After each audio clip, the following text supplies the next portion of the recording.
Welcome back, everyone. We're so happy to have you with us here today at our Emerge podcasting episode number 4. My name is Brian. I am one of the licensed massage therapists and estheticians here. And I'm Nicole, and I'm a licensed massage therapist, certified medical massage therapist, and certified cupping therapist. And we both work at the River Spirit location of Emerge. So today we're going to start this podcast by talking a little bit more about prenatal massage, which is something we briefly touched on in the last episode, but it's kind of its own thing, so we wanted to give it plenty of time to talk about. So there's different schools of thought on prenatal massage and pregnancy massage.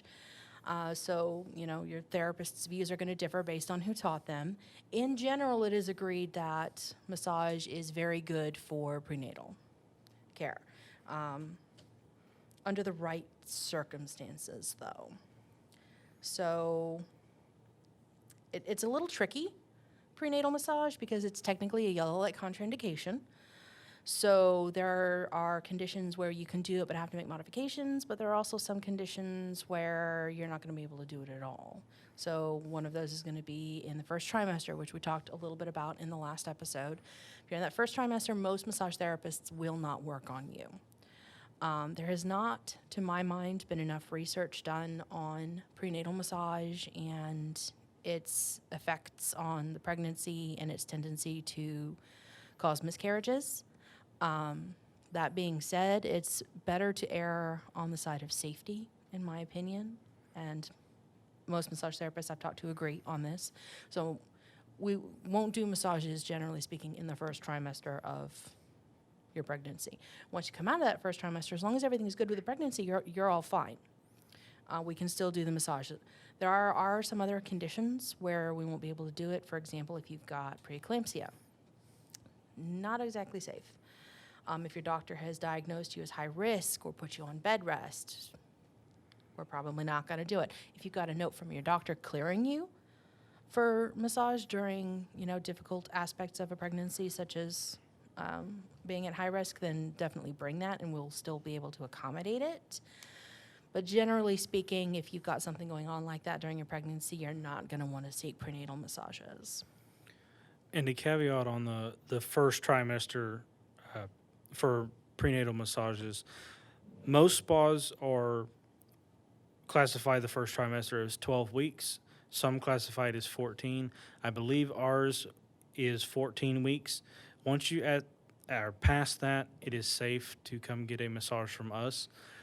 If you are before that, please let us know when booking, so that way we can schedule your appointment for after that 14-week mark. Absolutely. Another little caveat with the prenatal massage, there are reflexology points in the hands and in the feet that can stimulate labor. And we don't want to do that. So up until your due date, during a prenatal massage, we're not going to massage the hands and the feet because we don't want to risk activating something that's going to stimulate labor in your body, because that's not good for you. It's not good for the baby. Once you're after your due date and you're like, get this out of me, by all means, I'll work on your feet for you and hit all those points in your ankle and your feet to try and naturally stimulate the labor for you. But until that point, it's not really safe for us to do it. I know your feet are probably going to hurt. I know that there's lots of swelling. I'm sorry, but it's just not safe to do it at that point in the pregnancy. And with that, generally speaking, the 38-week mark is your safe zone. But as Nicole was stating, for your due date for the reflexology points in the feet and the hands, unless otherwise directed and prescribed by your doctor stating that they would like you to have it done at 38 weeks or later, do make sure that it's in writing and brought to us whenever you come in, so that way we know for sure that you just aren't trying to just say that your doctor is okay with it, but that way we know it's for sure. Yeah, we're going to need like a copy of that we can keep in our files, just so that we can refer back to that in future when we're working on you. Also, with prenatal massages, most of them are done in a side lying position. Generally, we have a pillow underneath the head and shoulders, so that way your head, neck, and shoulders are supported. We have a bolster underneath your knee, so that way it's not twisting your back or your body in the awkward positions. Um, for some of you females, you ladies that are comfortable with lying on your belly during your second trimester, it is okay to do that if you are comfortable with it. Some of you do get bigger early on than when you start to gain and get bigger later in the pregnancy. So if you're comfortable laying on your belly for the massage, that is perfectly okay. If not, side lying is the best position that we can do those in. Like we harped on a little bit in the last video, it's all about your comfort. If it's comfortable for you, great. If it's not comfortable for you, we can adjust. It's all about making sure you're comfortable during the treatment. Let's see, some of the benefits of prenatal massage, of course, include the relaxation aspect of it. It helps lower your blood pressure. So if you had high blood pressure before and you're afraid of developing preeclampsia, as long as your blood pressure is not too high and is still under control, then we can work to help lower that over the course of the pregnancy so you don't develop those conditions later on. Balancing your stress hormones help lower your cortisol and all of that. We can do lymphatic drainage on the legs if you are towards the end of your pregnancy and you've got a lot of lymphedema in your legs and feet, or if you've got some in your hands or whatever, we can do lymphatic work in the limbs to help reduce that swelling and kind of flush some of that out. It also can improve your mood as well during the pregnancy, while also massage in and of itself can help reduce anxiety and depression by releasing a hormone in the body called oxytocin, which is basically the happy hormone, is what some of us like to call it. It just lifts up your mood, gives you a better outlook, and helps keep you positive. Loosening of tight muscles is also another really great thing for all you lovely mothers out there. I know during this time, your lower back and your shoulders and your neck and everything are super, super tight from carrying the excess weight of that child that you are carrying. It's so much beneficial for you all to get this done in a safe manner. Especially getting towards the end of your pregnancy when those hips start to open up and spread, and that really, really stretches out and pulls tight a lot of those muscles on the side of the hip and up into the low back. So prenatal massage can help to loosen all of that up and relieve a lot of that pain as your body prepares for delivery. Also, even after you have the baby, you can still technically get a prenatal massage if you're not comfortable with any of the lying on your belly or laying on your back for a long period of time. Because after your pregnancy, with carrying the child around on either your right or left side or however you carry them the most, those sides tend to get more aggravated and tense, which can cause your body to necessarily be lopsided, so that way you're uneven and walking at a different gait than what you would normally do. So coming in and getting those muscles loosened back up will help even out your posture, will help even out your stride, help your hips settle back where they need to be, your back settle where it's supposed to be. A lot of great benefits even after you get done having the baby. Yeah, postnatal massage is every bit as important as prenatal. Because again, if you might be susceptible to something like postpartum depression, massage helps to balance out those hormones and can help to relieve some of the effects if you have postpartum depression or postpartum anxiety or anything like that. It's not a replacement for medical treatment by any means, but it can help reduce some of those effects. Also, personally for me, if you do happen to have a C-section for your pregnancy, please do make sure that you have a medical clearance from the doctor stating that incision is healed properly before you come into us, and make sure you have a doctor's note stating that it is healed correctly before we try to do any type of massage services, because in some instances, some people do request and abdominal massage. Not every therapist does this, but it is sometimes requested by you, the clients. Yeah, just like with any surgery, make sure that you're in the clear, make sure your doctor's released you for massage, that you're healed up enough to be getting it, because especially if it's something we don't know, we don't want to accidentally hurt you or damage you in any way by giving you a massage too soon. We know you want to get in, we know you want the massage, we want to work on you, but we want to do it safely. That pretty much covers everything, I think, for prenatal. As with any massage, if you get in there and you have questions or you have concerns, definitely ask us about it in the service. But now let's move on to my favorite thing, cupping. I love cupping. These are some of my cups right here in front of me. They're a nice clear silicone, nice and squishy. This is mainly what I work with.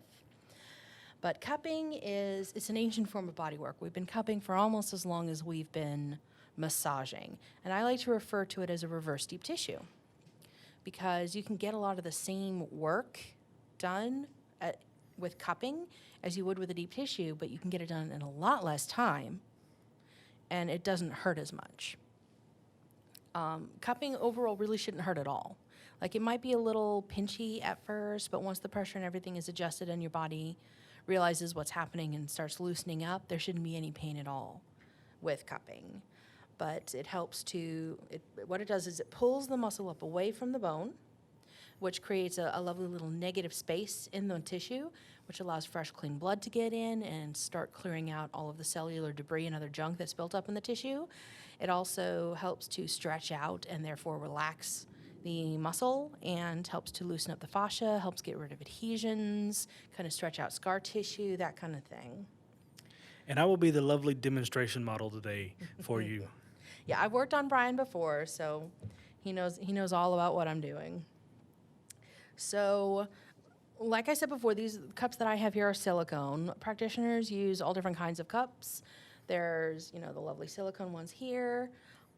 There's hard plastic ones that people use with a pump to create the suction. There's the very, very traditional fire cupping, which is a glass cup that you stick a flaming cotton ball into, and it eats out the air, and that's what creates the suction. Then you put it on the body, and it's really, really cool, but the insurance for that's ridiculous, so I don't practice that one.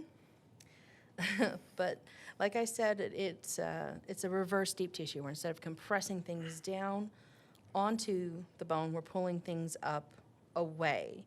So it's more of a stretch than anything else.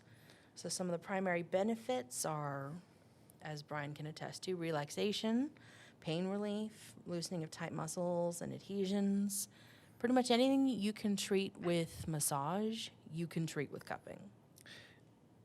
As an equivalent for cupping, a 20-minute cupping session is relatively almost equal to, as we say, an hour's worth of deep tissue work, by compressing the muscles onto the bone rather than pulling them away like the cups do. So you get more benefit quicker than you would with a deep tissue massage itself.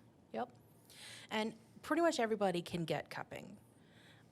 There's very few limitations on who can and can't get cupping. You do have to do some modifications. For example, if someone was elderly, if I had a geriatric patient, I wouldn't do a lot of deep cupping, just because their skin is a lot thinner and it's a lot more delicate and can't handle the suction as well. The contraindications for cupping are pretty much identical to that of massage, with one exception. If you are pregnant and you have not regularly had cupping before, we cannot do cupping for the duration of your pregnancy.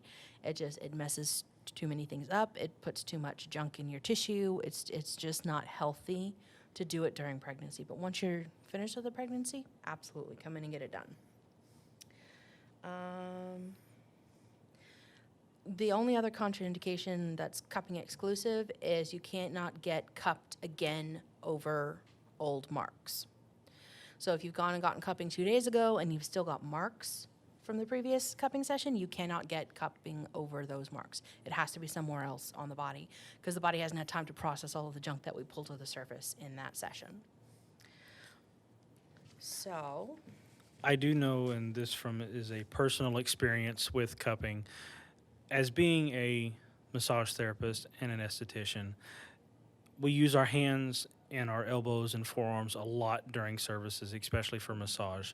Primarily hands with facials, but as a massage therapist, your forearms get really, really tense and tender, and even into your hands. So, being able to pinpoint the target area for the treatment with cupping helps extend the longevity of how long you'll be able to do this as a career by continuing to keep those muscles properly worked out, stretched, anything like that. So that way, for us, we can provide several years of beneficial massages for you, the clientele, to give you the maximum effort that we can give from us. So I'm going to do a little demo on Brian here. So give me your arm. I'm going to start on the underside so you can kind of see it a little better. I'm going to take my big cup. So with the silicone cups, you create the suction by squeezing and then releasing.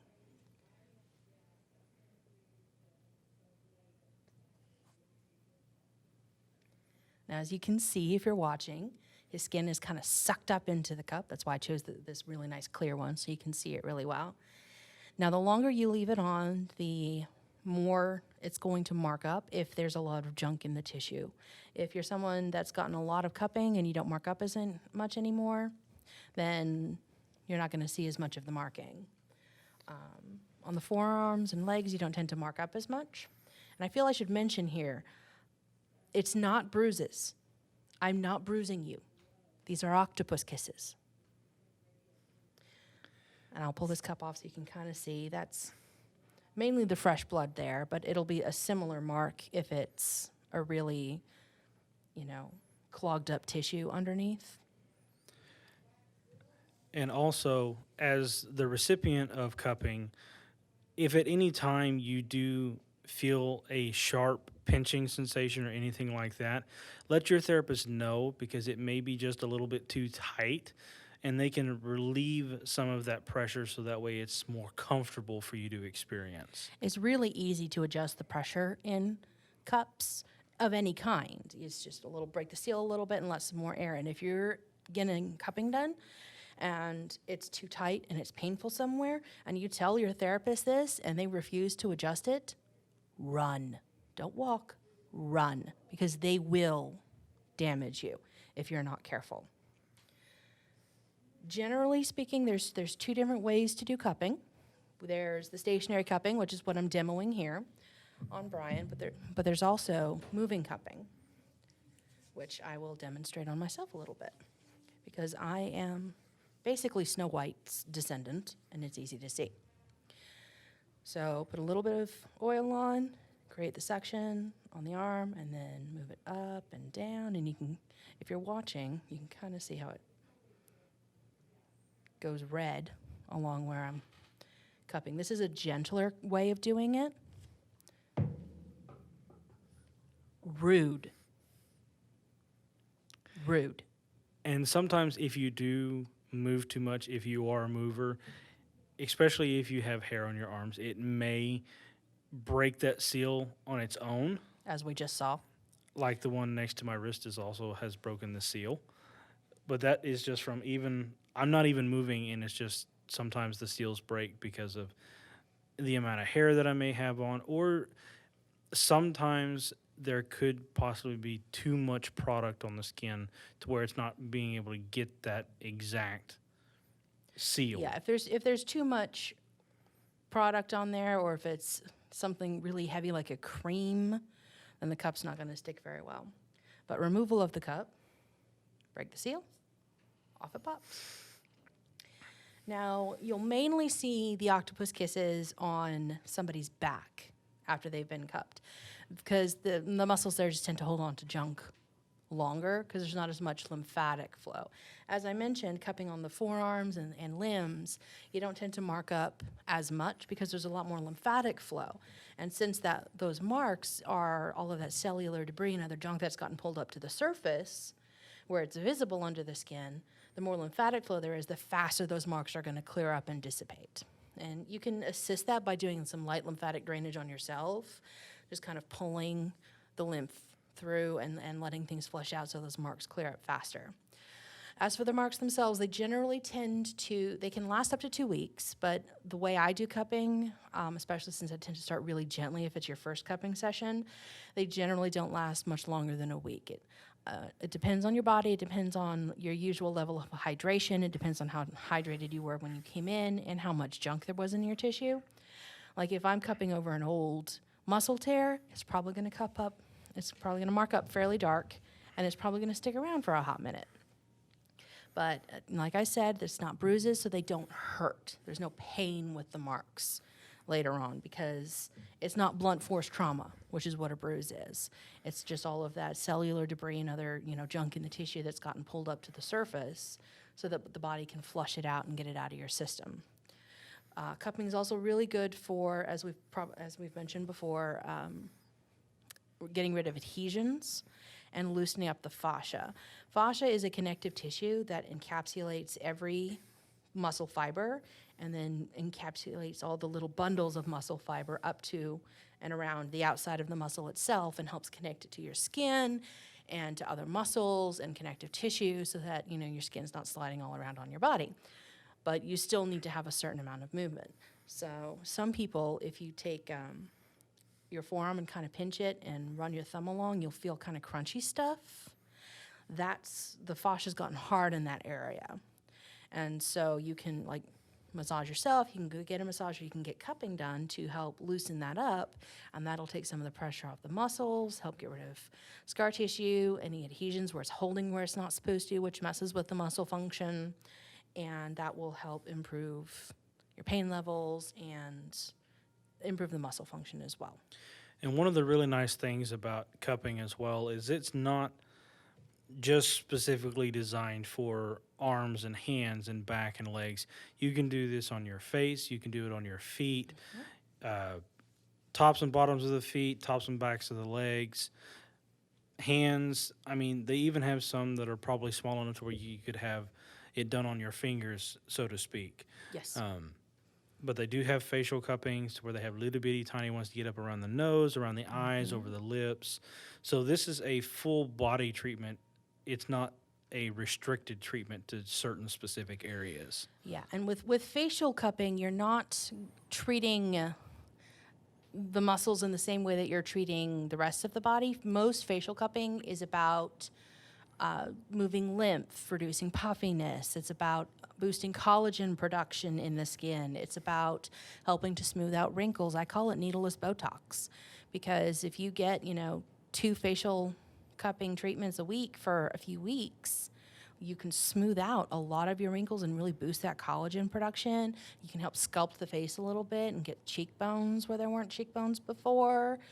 And then you just go back maybe once a month for regular touch-up treatments. And it's a lot like getting Botox without the needles. Helps smooth everything out and just gives you a more youthful appearance, increases blood flow, all that fun stuff. We don't do stationary cupping on the face. It's all moving cupping and like little suction release. So it's not going to be sitting long enough for you to develop marks. When I went and got my cupping certification, my teacher told me a delightful story about how her husband had a headache, and he pulled out her facial cups and was rubbing them over his forehead because that's something we can do for headache relief is to release the muscles under there with some moving cupping. Well, he discovered that if he left it right in the middle of his forehead, it made the headache go away.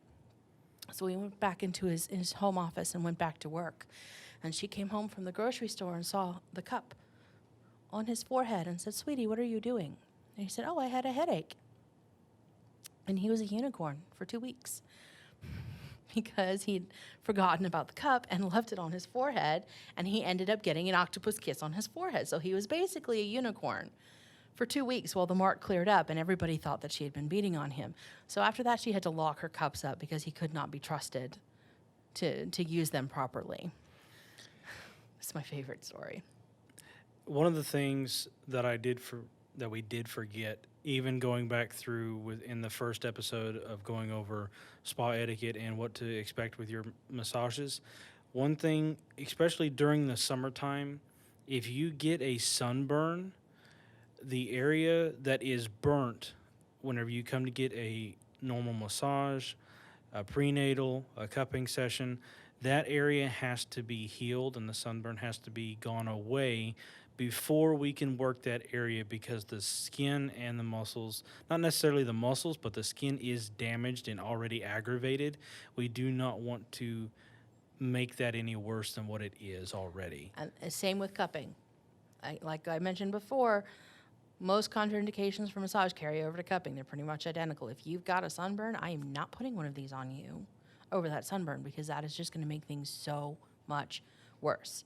It's going to pull a lot of stuff out. Like, you might not see on the surface anything come out from the cupping session, but it does microscopically bring some junk out through the surface.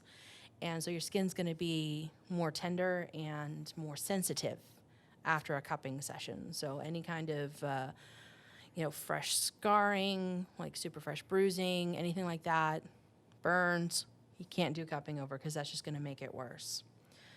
Aftercare for cupping, basically you want to avoid extremes in temperature for the next 6 to 8 hours.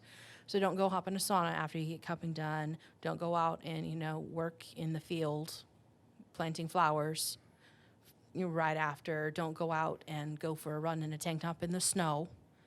Just basically avoid extremes in temperature. You want to keep the area warm but not hot. You don't want to sweat a lot, because that skin, like I mentioned, is going to be really sensitive, and you're not going to like what happens when you sweat on through those cup marks. It's going to be real nasty. You also don't want to put product on for the next few hours. So don't go and apply any lotions or any, serums or anything like that, because your skin might be fine with it normally, but it's really open and really hypersensitive after you get cupping done. So you don't want to risk having a reaction of some kind to something, or even maybe giving yourself an accidental chemical burn because your skin was so open it had such a bad reaction to a product. You are going to want to drink a lot of water. Same with the massage, half your body weight in ounces over the next 12 hours after the treatment. You're going to want to avoid alcohol after getting cupping done. You really should avoid it after massage too, but especially after cupping, because like I said, your skin's going to be really sensitive. You sweat a lot of stuff out when you drink and you eat food that's not good for you. A lot of it comes out through your skin, and when your skin's open and sensitive with cupping, you don't want to have that coming out while it's so sensitive. After that 6 to 8 hour mark, you're pretty much fine. The marks will still be there, and the marks are generally as dark as they're going to get within a couple of hours, so you have a good idea of whether or not you want to wear that backless dress to the party. Maybe you want to show off your octopus kisses and hand out my business card. I don't know, but you might not want to do that, and that's okay. But I think I've covered pretty much everything with the cupping. If you mention this podcast when you're booking in a service, you'll get $15 off your treatment. And that's basically a free cupping add-on at the casino location. It's been a pleasure talking about my passion with you, and hopefully we'll see you soon. Y'all have a wonderful day, and thank you for being with us.